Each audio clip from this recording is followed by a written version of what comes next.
Hello guys, balik lagi sama kita di segmen Anihoshi. Anihoshi. Udah Jumat lagi aja nih. Iya, gak kerasa udah hari Jumat aja. Yang dimana seperti biasa Kita akan bahas sesuatu yang horor. Apalagi kita lebih menerapkan ke ceritanya. Iya, ceritanya. Dan pada hari Jumat ini kita mau bahas tentang Teru Bosu. Ya, ini Teru Bosu ya guys ya. Ya, mungkin ada banyak orang yang belum familiar dengan alat apa sih item ini gitu ya. Apa sih itu Teru Bosu itu? Bahkan mungkin kita juga sebenarnya belum sering dengar ya. Iya, mungkin beberapa ada yang belum mendalami. Cuma kalau orang-orang yang sering nonton drama Jepang, anime, mungkin mereka akan sedikit paham dan sedikit familiar dengan Teru Bosu ini. Mungkin ada di beberapa itu sering diulas ya. Iya, sering diulas ya. Maka dari itu kita akan membahas tentang Teru Bosu. Oke, jadi Teru Bosu itu adalah apa ya? Teru itu berasal dari kata teru dan bosu ya. Iya, teru dan bosu. Teru itu bersinar dan bosu itu merujuk pada pendeta. Iya, atau orang yang botak. Iya, bukan pendeta, Buddha. Oh iya, Buddha. Buddha.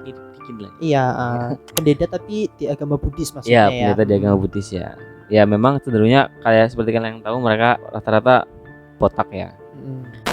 Nah, jadi kalau misalkan digabungkan kata teru dan bosu itu tadi itu mengartikan sosok apa biksu yang bersinar. Iya, benar banget. Atau itu menandakan kayak sebuah harapan ya. Iya, yang dimana bertujuan untuk mengusir hujan. Iya, tujuan utama memang konon katanya itu buat mengusir hujan. Iya, Teru Bosu ini memang populer di Jepang saat memang musim hujan, itu berarti musim kemarau ya. Sekitar musim kemarau. Itu memang populer di musim hujan, jadi mereka itu menggantungkan Teru Bosu di jendela, di jendela, kalau nggak di balkon. Saat hujan itu deras banget gitu. Nah, Teru Bosu ini diperkenalkan sejak anak-anak. Iya, sejak saat anak-anak ini populer di kalangan anak di Jepang ini. Dan ini modelnya sebenarnya kayak lagu anak-anak gitu ya. Iya, jadi Teru Bosu ini mempunyai lagu tersendiri yang dipopulerkan saat mereka itu berada di taman kanak-kanak maupun tempat penitipan. Betul. Dan sacak-sacak ini itu sebenarnya fun ya, kayak buat anak-anak, tapi memang sedikit creepy gitu. Iya, ada di beberapa liriknya cukup creepy. Dan ini cukup populer di tahun 1921. Iya. Ya, seperti ini untuk liriknya ya. Gitu. Itu benar-benar mengerikan ya, cukup mengerikan di bagian sacak-sacak akhirnya. Ya, kita bicarakan kenapa Teru Bosu itu cukup mengerikan. Ya, karena pada sebenarnya histori yang memang tersimpan dari Teru Bosu itu sendiri cukup mengerikan, cukup dark ya kan. Ya, seperti judul segmennya. Iya. Ini saatnya story time. Ya, kenapa lagu-lagu Teru Bosu itu bisa menyimpan suatu lirik yang cukup mengerikan, dan kenapa juga ada berhubungan dengan biksu, padahal kita tahu sendiri bahwa bentuk-bentuk Teru Bosu itu memang gak kayak biksu banget. Iya, emang cuma bentuknya lucu sebenarnya, malah terus ada runda-rundanya kayak Casper gitu ya kan. Gue bilang malah lucu bentuknya sih, kayak imut gitu loh. Nah, ini tuh didasari dengan cerita yang pernah ada dulu, yang dimana dahulu kala itu ada seorang biksu, ya kan, atau pendeta Buddha yang dia itu dipercaya sebagai cenayang atau orang yang pawang hujan gitu loh. Kalau di sini namanya pawang hujan lah. Dia dipanggil oleh suatu daimyo atau tuan tanah. Ya. Jadi pada masa Jepang dulu itu Jepang kan dibagi-bagi dan itu dipegang oleh para tuan tanah, ya kan.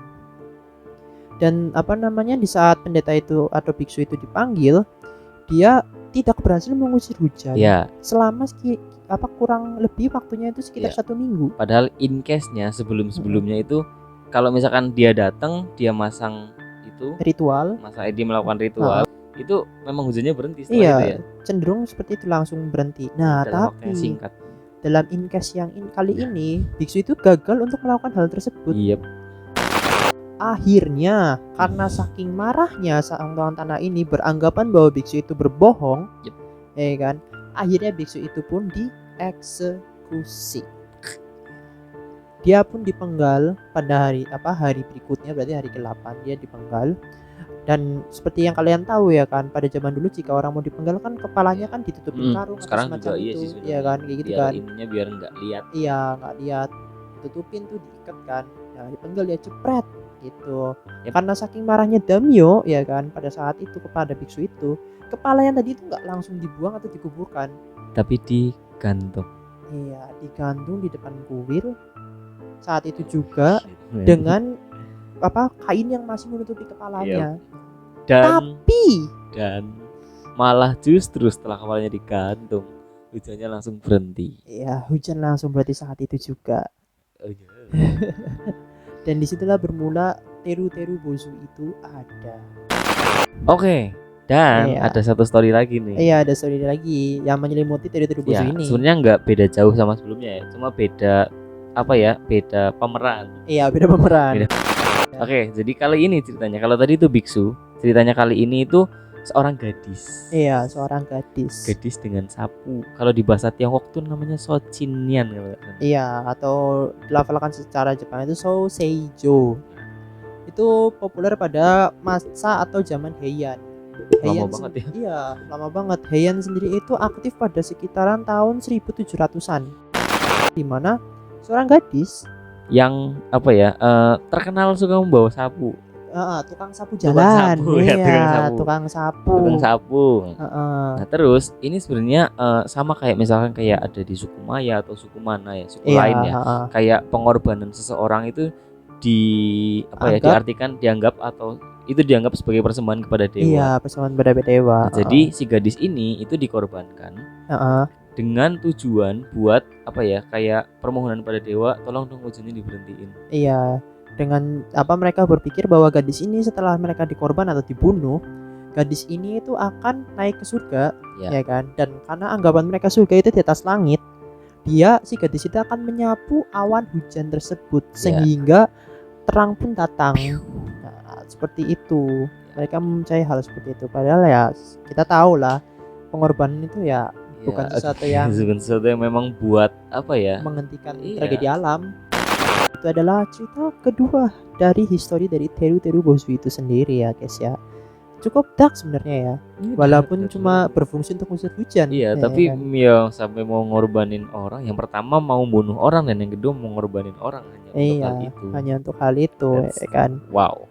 Dan setelah ada pengorbanan itu, mulailah berkembang tentang menggantung sebuah item yang seperti ini, Teru Bozu ini, untuk mengusir hujan sebagai pengganti dari sang wanita. Betul banget. Iya, seperti itu guys. Dan di masa sekarang itu kayak itu udah nggak relate lagi ya, kayak bunuh orang atau ngorbanin seseorang. Sekarang disimbolkannya, itulah kenapa yang tadi kayak Omega bilang tuh lebih kayak simbolis dengan membuat boneka dari kertas. Boneka Teru Bozu itu bisa pakai kertas, kain maupun tisu. Yang isinya tuh ada buntalannya.